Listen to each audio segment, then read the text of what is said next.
D&D book clapsync. You ready for this not superfluous bowl?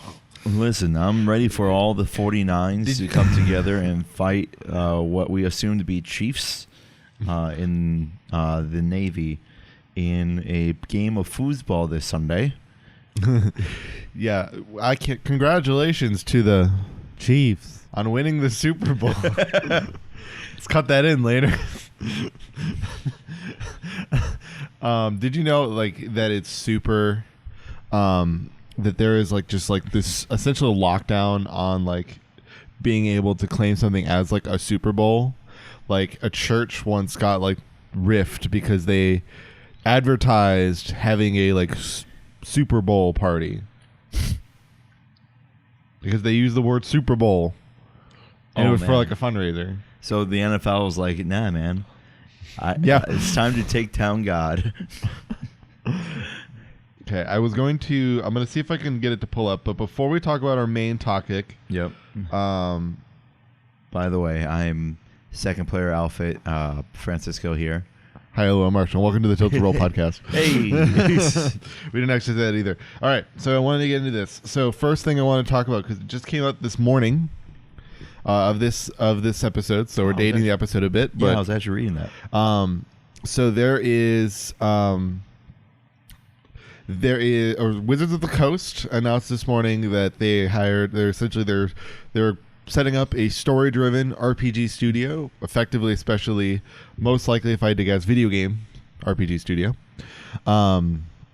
And so and it includes ex-BioWare veterans that include the guy, or at least the...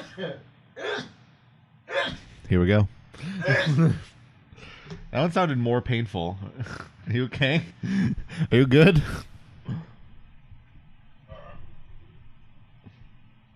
I am well. All right. Please continue. Anyway, yeah, so it includes the lead who made Knights of the Old Republic, which obviously is a game that is very much inspired by Dungeons & Dragons. And still played to this day by a lot of people. Oh, yeah. No, I mean, I've definitely gone back to it. It doesn't run super hot on Windows 10, but it's because it's a lot of dated games have trouble with newer versions of Windows as you go through the years. It's mostly a factor to the way that those OSs were built when they were made. They're like, here's how we make a game for this OS, and then all of a sudden, when you now have entirely changed systems 3 times over since then, there's a lot of weird. Why can't these people just make technology for the future, man? Why can't they just look into the future? Why can't they just tell that suddenly we're going to go from 32-bit to 64-bit computing? How can they just not know? Exactly. How can they not know we're going to have consumer 12-core products on their 1-core CPUs? But yeah. Well, it's the entire reason why in the Civilization games, Gandhi is very proactive with nuclear weapons. Because they're like, if we put a minus number to his hostility level, it should be fine. His hostility level is 0. -1, you get 256, making it the highest score and making him a nuclear warmonger once you get to that point of the game. But that's not what we're here about. So we're here about this new studio that's being made by Wizards of the Coast. I think it's a great... I think the potential is great. I think when it includes the people that have kind of been chipped from BioWare in as EA grew into the monster that it became. Because at least early on, especially around the time of KOTOR, maybe it's just because you didn't hear about it, but EA wasn't the most hated studio on the planet, right? Right. At that time, there was a lot of good feelings from consumers towards EA because they were great. They're a mega studio that always put out a lot of the great content that existed. And they had such a wide realm. Think of how many people have nostalgia to the EA Sports intro, the EA Sports. It's in the game. Why don't you just move it, the whole stand? closer to you. I want if you hear the noises, all of them. Anyway, yeah. So like, there's so much to that. Like where EA was such a dominant, but obviously then over time it is more, corporate influence and, the way that, and as the business itself grew, obviously now it is not what it used to be in terms of like the public eye. EA once heavily coveted in the public eye. Now, not much. No, right now they're resting on the laurels of The Sims and only The Sims, it would seem. That definitely is not the case. It's like their least money game. Maxim makes like no money. Nobody plays The Sims anymore. No, their biggest laurels are on FIFA. That's pretty much their biggest laurel. Like, I mean, obviously all the esports games are top end still, but like in terms of sales, but like FIFA is like crazy popular, like just because of the world. All I'm saying is, if EA, if you are watching this, and I know you are, just look at me and my face that screams of me waking up 30 minutes ago, and just look at me and hear my words. Bring back the Skate series. We all want it, but we all want Skate 5. More importantly, we at least will be getting, because we have Baldurs Gate coming up this year. Yes, we do. Oh man, so excited about that one. And that is obviously, Wizards kind of licensing out to a great RPG studio that made Divinity. And that's a great start already. And then now let's add that into the old BioWare developers who, can maybe like go fully. They will kind of, because of Wizards being who Wizards is, I don't see that they're going to be like this game needs more action. Right. Like your RPG needs to be more like a first person shooter. What do you mean? They won't. I don't think they'll have to worry about that, which is awesome. Right. We might very well see a game coming out from the studio that is very story driven, which will be a welcome change to the recent additions in the world. Well, especially though, the thing is that like single player story games have started to make a huge comeback. Like From Software was one of the biggest pioneers of that in terms of this current like modern decade and a half or so. Kind of going from like, Dark Souls was a very niche game, but it's because it came out at a time when like Modern Warfare and when Black Ops 2 was the biggest game, right? Like they came out pretty much around the same time. Right. So it was like this niche game, but it built up such a cult following that eventually it grew into something bigger. And then, we got Dark Souls 2, and then all of a sudden Bloodborne, that all of a sudden Bloodborne gets a huge bump because it has this pushing from Sony, and then you have Dark Souls 3, which because of Bloodborne and 2 started to get more and more looks, and then all of a sudden Sekiro came out, and like that, was also like put into giant E3 trailers and whatnot. Game of the year.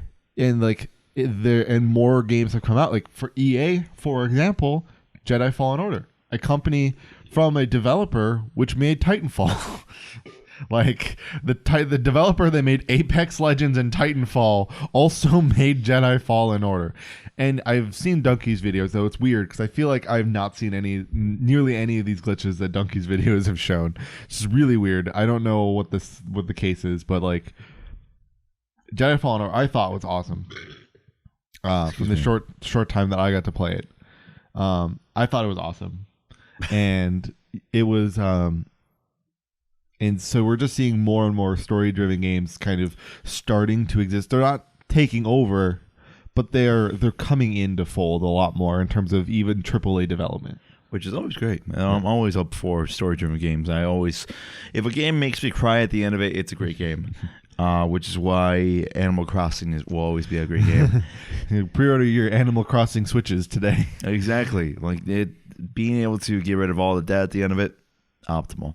But anyway, I think that's a great topic. But unfortunately, all we know is the announcement, so we can't posterize too much on the studio stuff. And we have a better story to talk about today. Man.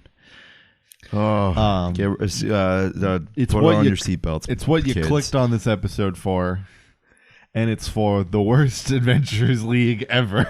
Okay. So, as you all may know, I am a big proponent of Adventurers League. It's something that I fell in love with immediately when I started playing in it.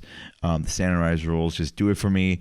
And unfortunately, though, in recent times, I've always been the DM for many of the local game stores. I've only really been a player at a convention. That was like the most fun I've ever had. So when I heard that the store close by to where we were was already running Adventure League games and it wasn't me, I was like, oh boy, I am ready to go and play, have some great fun with people I do not know. But that's the appeal of Adventure League. And I brought this guy with me. So you also witnessed the events from when we arrived. Mm-hmm. So once we get there, there's a store where you have to pay to in order to play. I run games in a similar store. The money goes to the DM on a gift card, and then they can use it for whatever. It's a really good system. I enjoy it. So we're there, and we do the money thing, and then we go to the table. The table itself already has about 8 people. And quite evidently, the minute you get there, you have no idea who the DM is. Well, because he's sitting in the middle of the table. He is sitting in the middle. Sometimes a strange thing, but if it's a long table like that, I kind of can understand. Yeah. But there's nothing showing him to be a DM, at least not at the moment. And so I don't think he had his screen up yet. Yeah, he didn't. Well, some people do it without screens, but he didn't even have like a source book in front of him or anything. He just had the playmat. Yes, he just had the playmat. He's sitting in the middle, so the playmat being in the middle isn't an indication that he's the DM either. Exactly, but that's okay. I'm not getting on him for not like having his stuff out. Oh. But when I asked what tier we were doing Adventures League, because it's a tier system per level range, he looked around. For those who don't know, 1 to 4 tier 1, 5 to 9, or is it 10? 5 to 10. 5 to 10 tier 2, and that was the 2 that we were expecting to see. Because it's very rare you find a tier 3 game, because those are usually reserved to conventions, because not many people bring their tier 3 characters to the store. But so we're there and we asked him what the tier is, and its first red flag was the fact that he looked up and down the table and asked, "Hey, what's our highest level character here?" And then he got a menagerie of different answers from the people there. And he looked back at us and he said, "Yeah, so we have it's tier 2, but we have some tier 1 characters mixed in. It's fine. It's a hardcover book, so it doesn't really matter." It does matter. So this was sign number 1. There are many signs of misgiving, but this was sign number 1. Sign number 1, yes. So we sit down. And we pull all our characters, and I'm showing them my character that I put a lot of work in. Marshall's getting his character ready. Yeah, I'm trying to order our log sheet specifically. Oh yeah, and then we're sitting there, and we are discussing just random D&D things, and then the subject of Eberron comes up. Yeah, because it's a setting that I love. I've loved Eberron for forever, mostly because of Dungeons and Dragons Online, and which is set in Eberron. And one of the things I brought up was I was like, oh, it's unfortunate. It's like, I wish I could play Eberron characters in this blah, blah, blah, cause it's like, when we were joking around, like it kind of sucks in the Eberron League. It's like, it was at the time, it was, or at least from the first time, I didn't know they had come out with an update until like the day after that. Yeah. But it was only PHB plus, PHB plus Eberron. It's like that's effectively, it. There's no PHB. It's not +1. It's just PHB plus Eberron, and that was it. Like, cool. I guess screw Toma foes. Right. But it was just joking around. Like, haha. It kind of sucks that the Eberron League's a little disappointing. Yeah, and then what the DM does immediately afterward is this. Marshall, if you can do. Because I was like, and it's unfortunate because like nobody plays Eberron, and he was like, he plays Eberron. It was like, he's playing a Warforged, and I was like, great. You have one guy here that plays in an Eberron League, and that's the way I took it, right? I took it as, oh, he is your one guy that goes to like an Eberron Adventures League campaign, And that's because what I they're thought two too, different yeah. Adventures Leagues. We learned no. We found out that person that he pointed out was playing a Warforged Artificers, thank you, on the table in the game that we were at. In the Saltmarsh Adventures League campaign. Which is still Forgotten Realms and not part of Eberron, for those confused with that. So that was different lands entirely. Yeah, so that was major red flag number 2. And those were the two big red flags. Not even lands, but technically like realm spaces. Yeah, no, they're on completely different planets. So once I heard that, we just sat there for a little bit listening to everybody. By the way, it's already been like an hour since we got there, and the game has not started at all. No, not even that, but like for like the first like 45 minutes that we got there, and we got there late too. Mm-hmm. They were like in the middle of doing their like setup stuff, and this wasn't from us needing to be like, oh, we need to do this. Like we were there ready to go, because like, most of the time when you do Adventures League, any prep work you do is just on your own time. You just spend your downtime or blah and stuff like this and that. And you make notes of it on your log sheet, and that's where the log sheet comes in. And even if you have to do it before the campaign, it doesn't take that long. No, they were apparently in the Saltmarsh hardcover adventure. There's this NPC you can go to and acquire magical items with.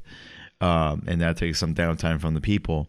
And what these people have been doing is they've been searching up a cloak of useful items, I think. Robe of useful things. Robes of useful things. And they've been selling off the things that were on those robes and getting a lot of money from it, despite the fact that there is an obvious gold limit. Gold piece limit that you can get per level. Per tier. Per tier and then per level. Oh, okay. So in the levels, each level has a certain limit, but then resets once you gain a level.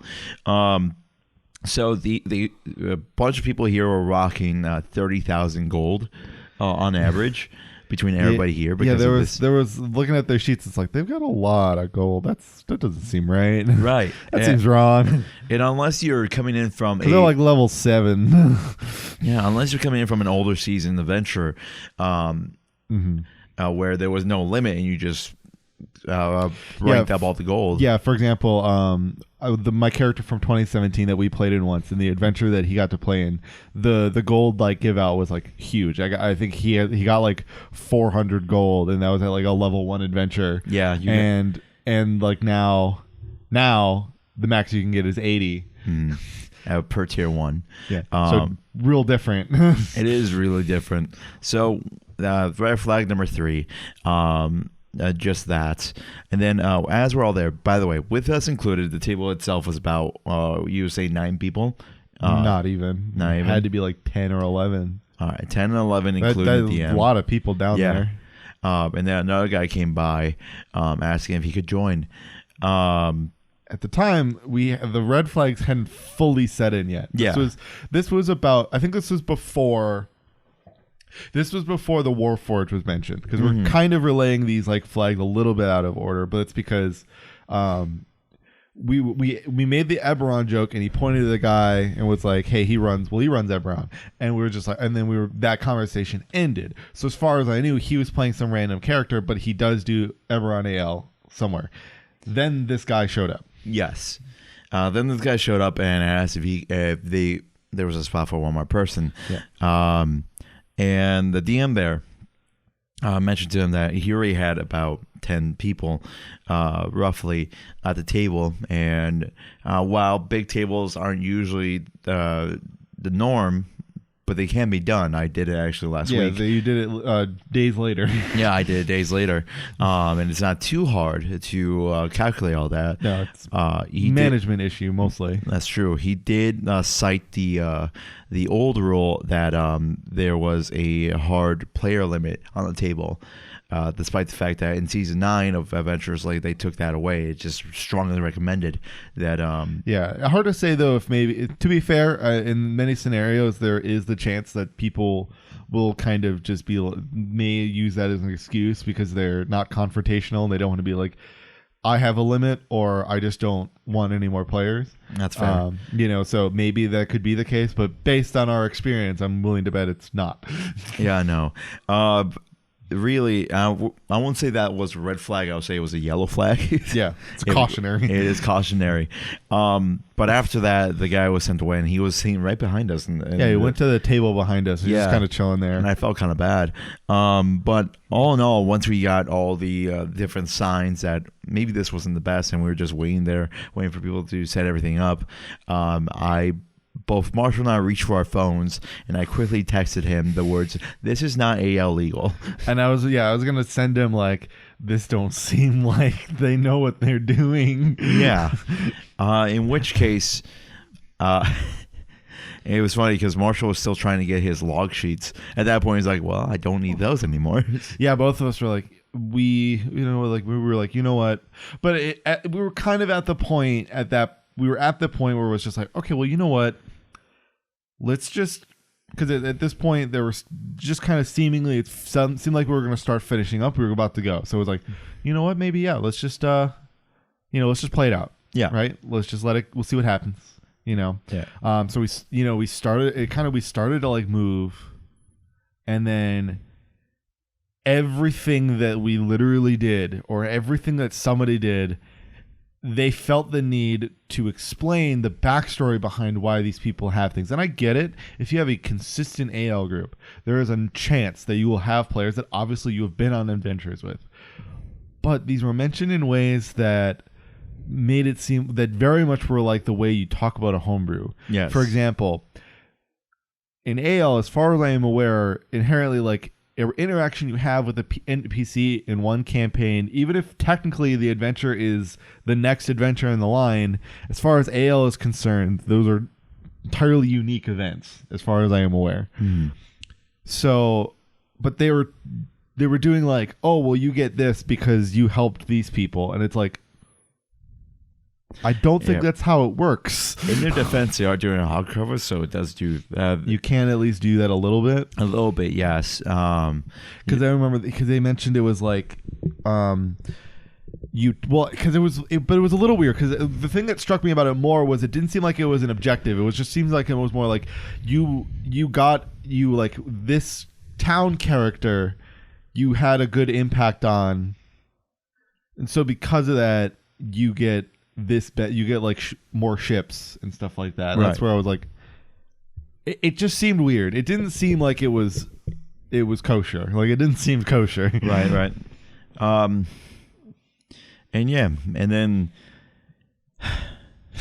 the straw that broke the camel's back was all of a sudden we were about to go there. Mm-hmm. Literally, he was describing getting to the mountain. What I realized later is they were actually running the final adventure section of the book. Yeah. And then he explained everything, and then everybody stopped because they wanted to do more prep at the hearing of these we might be facing Sahalians, and people were like, oh well, do any of us know how to breathe underwater? And then that started another 20-minute delay of just people trying to find out things to be able to breathe underwater. Which this is a DM lesson of if you have had your adventure set out on the adventure, you should not treat your campaign like a video game one, where like in a video game you can get to like you could see the adventure, like get the cutscene that shows what you have to do and be like, just gonna turn around. Right. Like, do not treat your adventures like that. It entirely removes the sense of urgency that you not only that, but then even just the integration into the story and the setting. Like it's entirely removes you, and it consistently reminds you that like you're playing a game rather than like playing a role-playing game. So good advice, and that DM did not follow that type of advice and rule of thumb. But by that point, I asked Marshall if he wanted to leave, and I was just like, yeah. And I was like, follow my lead. And we made up this story about my sister being locked out of the house, which she had done a few days before. It was recent. Yeah, it was. That's why it was fresh in my mind. And we quickly absconded from there. And as we were leaving, Marshall began trying to talk to me about it once we had left. Yeah, we left the building. The door closed behind us. We were in the parking lot. Like we were 50 feet from the door, and through a sealed door. And then I would have to go across the way. So I was like, they definitely can't hear us, but. My paranoia was like, we need to be in the car so we can talk about this. And here we are now on the podcast. This is why it was funny, because I mentioned to Franny later in a text message, I was going to mention to it in the car. I was like, there was a point because we like started kind of talking when we got there, and I was going to make the like shameless plug joke of like, haha, hey, we do a lot of, we talk about it a lot too, because we do this, like we do it, we do live streams and a podcast just show. So, and then it was like the shameless plug. I didn't, because like they went into 600 realms at it, like in a conversation. It just kind of, the moment passed, and I just didn't worry about it. And then I was like, I'm really glad that we did that, because on the way home we were like, hey, we have a podcast topic. That's true, and that's what we're doing right now. And I checked back on the rules on the content catalog for Saltmarsh. That NPC that supposedly can find magic items for you, that is not illegal. Awesome. That NPC Even can only better. The NPC can only do spell casting services at that point. Also, as far as what's weird is, so they were talking about getting multiples of one item, like, because it's like. The way the roll useful items works, it's like you roll for multiple items, but it's because it works in like patches. So it's like, I don't know. Maybe I haven't read it in long enough of a time. Maybe I would also need to reread it again. I kind of didn't think about it until right now. But I was just kind of, I remembered at the time, I was kind of just like, it doesn't sound right. Like, I feel like the roll useful items is very much just like, it has items and you use them once. Yes. So it's like, I don't feel like you can get multiple of one item. That sounds a lot like a homebrew rule for it. So I'm like, is this right? It's either that, or I think it might just have duplicates of a certain item, but not of all items. You know what? I'm gonna pull it up right now. He's gonna look it the up. usefulness of D&D Beyond. Yeah, but I could just look up an item. So what we learned here was the fact that I can't catch a break, and I won't be able to be a player in an AL game until the next convention, which I'm going to miss because I'm going on a cruise. We will find a way. Yeah, we will find a way. But life will find a way. So it's 2 of each of the following patches. A dagger, bullseye lantern, steel mirror, 10-foot pole, hempen rope, and a sack. In addition, it has 4d4 other patches. Okay. And this is maybe where they were getting duplicates. And to be fair, I do not... Whoop. My bad. Sorry. This is where, by the way, we have to subtract a minute and a half from that time, if you're worried. It's seemingly then, because essentially you get 44 worth of items and then it's a chart, right? Yeah. So we'll do an example. So if you roll 44, there's a chance, or, so you get, so let's say you get even just 4. We'll do the minimum. You rolled really bad. You got 4. Mm-hmm. Even rolling a D100 then on the chart, because then you roll a D100 for each item on the chart. And the D100, you could easily roll, like a 16 and a 21 or 22. Mm-hmm. Like, I've done it plenty of times where, like, on the life events chart, I do it all the time. I always get friend of the adventure. I cannot escape it. Like, I get it multiple times on so many life event rollings. You're a very friendly person. It's just, I think it's because they're in the most common sections in terms of what you can roll on those dice, but still, it's insane. I need to, like, start using entirely different D10s so that I can try to escape it.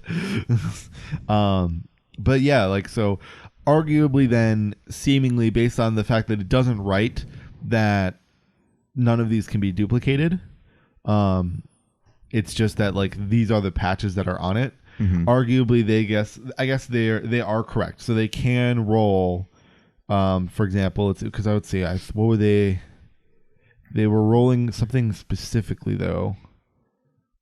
Oh, it was the 10 gems worth 100 gold each. Yep. Supposedly they rolled that like multiples of times. And At this point, I just think that they just picked and choose from this list, which who could knows? be a possibility. He noted, he was like, he rolled the same one 3 times. And to be fair, if you roll 44, that's up to 12 items, right? Yeah. So there can be a lot of items on this, valuable items on this, like Up to 16, potentially. yes. Yes, sorry. Math is hard. Math is hard. But yeah, so with 16 items, there can be a lot. Like, you could get really lucky. Like, it happens. I have seen people get really lucky on many rolls. I've seen somebody roll 4 18s for ability checks, like for ability scores. It is insane. Like, and it happens sometimes. It's just, there's nothing you can do about it. And in that scenario, if you did happen to get a roll of useful items, then yeah. It's very possible that you could get lucky with that DM, and you'd have to write down in your notes. Obviously, like you would probably want to write down the things you rolled for for those useful items, because if you just say to another DM, I got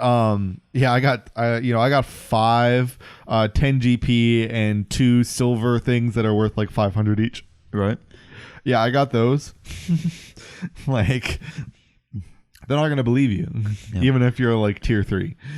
But we all have to remember that Adventures League is all about, it's an honor-based system. Yeah. And unfortunately, some people don't follow that, not because most of them have malicious intent. I think these ones just didn't understand. Yeah, I think these this table, at least this DM, didn't read up on the current documentation and was running I think not only that, because like there's a lot of failure in a lot of things that I think were even existent in older Adventures League. You know, like I think a lot of it was similarly just to the level of failure of like understanding, you know, or acknowledging like, because something is in a hardcover book, that doesn't make everything in it AL legal. Exactly. For example, this guy is in the book, but he does not exist in the AL section of it. Mm-hmm. I mean, because especially, I don't think he's attached to the adventure page. No, essentially, the part of it's that AL legal is like the actual adventure like section, where it's like this adventure name and then the section. Well, a lot of things in the book is AL legal. It's just that certain things are either reduced in scale to make it more balanced for the entire experience, or a lot of the magical items that you can get in hardcover books are reduced to story items, such as biggest thing I can think of is the Mask of the Dragon Queen in Rise of Tiamat.